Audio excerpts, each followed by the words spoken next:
Igalang mo ang iyong ama at ina upang ikaw ay mabuhay ng matagal sa lupain na ibinigay sa iyo ni Jehovah na iyong Diyos. Exodus chapter 20 verse 12. Ang utos na ito ay higit pa sa simpleng alituntunin. Ito ay sumasalamin sa hangarin ng Diyos para sa pagkakaisa at paggalang sa loob ng pamilya. Inutosan ng Diyos ang mga Israelita na igalang ang kanilang mga magulang at idinagdag ang pangako ng mahabang buhay at kasaganahan bilang gantimpala.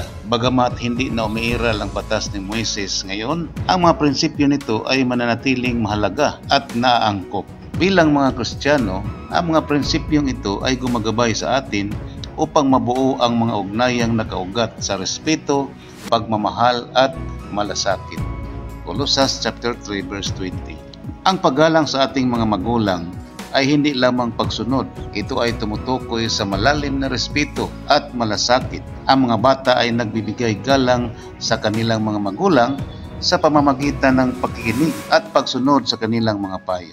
Sa pagtanda, ang responsibilidad na ito ay nagbabago. Ang mga anak na may sariling pamilya ay dapat magpakita ng tunay na pagmamalasakit, tiyaking nasa mabuting kalagayan ang kanilang mga magulang at tumulong kabilang na ang pagsuporta sa pinansyal kung kinakailangan. Pinuna mismo ni Jesus ang mga taong nagpabaya sa kanilang mga magulang. Binibigyang diin ang kahalagaan ng responsibilidad na ito. Sabi ng unang Timoteo chapter 5 verse 4 and 8, pero kung ang isang byuda ay may mga anak o apo, sila muna ang dapat mag-alaga sa kanilang kapamilya bilang pagpakita ng makadiyos na debosyon at pagtanaw ng utang na loob sa kanilang mga magulang sa mga lulo at lula, dahil kalugod-lugod ito sa Diyos. Oo, kung ang sinuman ay hindi naglalaan sa mga nasa pangangalaga niya, lalo na sa mga membro ng pamilya niya, itinakwil na niya ang pananampalataya at mas masahol pa siya sa walang pananampalataya. Sabi na Exodus chapter 20 verse 12, parehong binigyan diin ang ama at ina na kinikilala ang mahalagang papel ng bawat isa sa pamilya. Sa parehong paraan, ang mga anak ngayon ay tinatawag na magbibigay galang sa kanilang mga magulang. Ang paggalang ay hindi nangangailangan ng pagiging perpekto, kundi nagpapakita ng papasalamat para sa mga sakripisyo at karunungan ng kanilang ibinabahagi. Bagamat inuutos ng Diyos ang paggalang sa mga magulang, ito ay may hangganan. Hindi kailanman inaasahan ng Diyos na labagin natin ang kanyang mga kautusan para lamang sumusunod sa kagustuhan ng tao o mga magulang. Kapag hinihimok ng mga magulang ang paggawa ng mga bagay na sasalungat sa salita ng Diyos, ang mga Kristiyano ay pinaalalahang sundin ang Diyos ng higit sa lahat. Sabi ng Gawa chapter 5 verse 29, dapat tayong sumunod sa Diyos bilang tagapamahala sa halip na ang mga tao. Mga pangako ng Diyos noon at ngayon. Sa lumang tipan, ang mga anak ng gumagalang sa kanilang mga magulang ay pinangakuan ng mahabang buhay at kasaganahan sa lupain ng Israel. Deuteronomy 5:16. Sa kabilang banda, ang mga suwail na anak ay humarap sa matinding parusa ayon sa batas.